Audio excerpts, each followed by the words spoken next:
ಇವತ್ತು 50-50 ಬಂದದ್ದು 2020 2020 50-50 ಅನುಪಾತ ಬಿಜೆಪಿಯವರ ಸರ್ಕಾರದಲ್ಲಿ ಬಂದಂಥದ್ದು.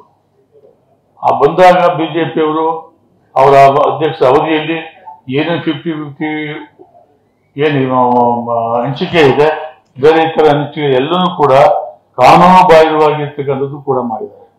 ಕಾನೂನು ಬಾಹಿರವಾಗಿರ್ತಕ್ಕಂಥ ವ್ಯವಸ್ಥೆನೂ ಕೂಡ ಮಾಡಿದ್ದಾರೆ. 50-50 ಇವತ್ತು ಶ್ರೀಮತಿ ಪಾರ್ವತಮ್ಮ ಕೊಟ್ಟದಲ್ಲಿ 100% ಕಾನೂನು ಬದ್ಧವಾಗಿದೆ. ಅದು ಕಾನೂನು ಕರೆಕ್ಟ್ ಆಗಿ ಮಾಡಿರ್ತಕ್ಕಂಥದ್ದು. ಆದ್ರೆ ಬೇರೆಯವರು ಕೂಡ ನೀವು 2020 ಬರ್ತಲ್ಲ, ಆ ಟೈಮಲ್ಲಿ ಯಾಕೆ ನೀವು ಬಿಜೆಪಿ ಅವ್ರಿಗೆ ಹೇಳಿಕ್ಕೆ ಇಷ್ಟಪಡ್ತೀನಿ, ಆಕೆ ಕಾರ್ಯಕರ್ತರಿಗೆ ಹೇಳಿಕ್ಕೆ ಇಷ್ಟಪಡ್ತಾ ಇದೀನಿ.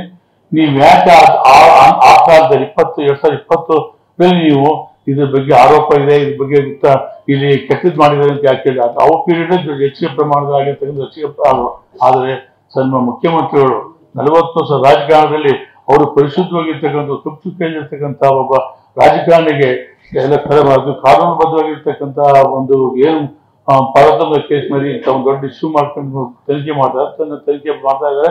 ಅದ್ರ ಬಗ್ಗೆ ನಮ್ಮ ಮುಖ್ಯಮಂತ್ರಿ ನಮ್ಮ ನಾಯಕರು ಅದು ಹೊರ ಬರ್ತಾರೆ ತೀರ್ಪಿನಿಂದ. ಅದು ಯಾವುದು ಕೂಡ ಅವರು ತೀರ್ಪು ಅವ್ರ ಪರ ಬರ್ತದೆ ಅನ್ನೋ ಮಾತನ್ನು ಹೇಳಿಕೆ ಬಯಸ್ತಾ ಈಗ ನಾನು ಬಿಜೆಪಿ ನಾಯಕರಿಗೆ ಹೇಳ್ತೀನಿ, ಅನೇಕ ಆರೋಪ ಮಾಡ್ತೀವಿ. ಮತ್ತೆ ನಮ್ಮ ಸಭೆನೂ ಕೂಡ 2 ಸಭೆ ಆಗಿದೆ. ಈ 2 ಸರ್ಕಾರ ಬಂದ ಮೇಲೆ ಕೂಡ ನೀವೆಲ್ಲರೂ ಏನು ಆಟೆ ಕಾರ್ಯಕರ್ತಿದ್ರಿ, ಮತ್ತೆ ನೀವು ಯಾವ ನಮ್ಮ ವಿರೋಧ ಪಕ್ಷದ ನಾಯಕಗಳಿದ್ರಿ, ಬಿಜೆಪಿ ಇರುವುದು ಯಾಕೆ ಅವಾಗಲೂ ಇರ್ತೀರ. ಈಗ ಪ್ರತಿಯೊಂದು ಕೂಡ ನೀವು ವಿನಾಕಾರಣ ಅವ್ರ ಮೇಲೆ ಆರೋಪ ಮಾಡ್ತಕ್ಕಂಥ ಸತ್ಯಕ್ಕೆ ದೂರವಾದದ್ದು. ಇನ್ ಮುಂದೆ ಆದ್ರೂ ಕೂಡ ನಾನು ಮೂಡ ಅಧ್ಯಕ್ಷನಾಗಿ ಹೇಳ್ತಾ ಇದ್ದೀನಿ, ಇನ್ ಮುಂದೆ ಆ ರೀತಿ ಆದ್ರೆ ನಾನು ಕ್ರಮವನ್ನು ತಗೋಬೇಕಾಗುತ್ತೆ ಅನ್ನೋ ಮಾತನ್ನು ಕೂಡ ಹೇಳಲಿಕ್ಕೆ ನಾನು ಬಯಸ್ತಾ,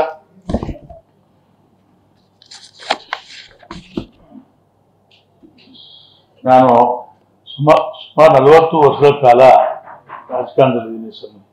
ನಿಮ್ಗೆಲ್ಲ ಗೊತ್ತು, ನೋವನ್ನು ಭೋಗಿಸಿದ್ದೀನಿ, ಎಲ್ಲನೂ ಮಾಡಿದ್ದೀನಿ.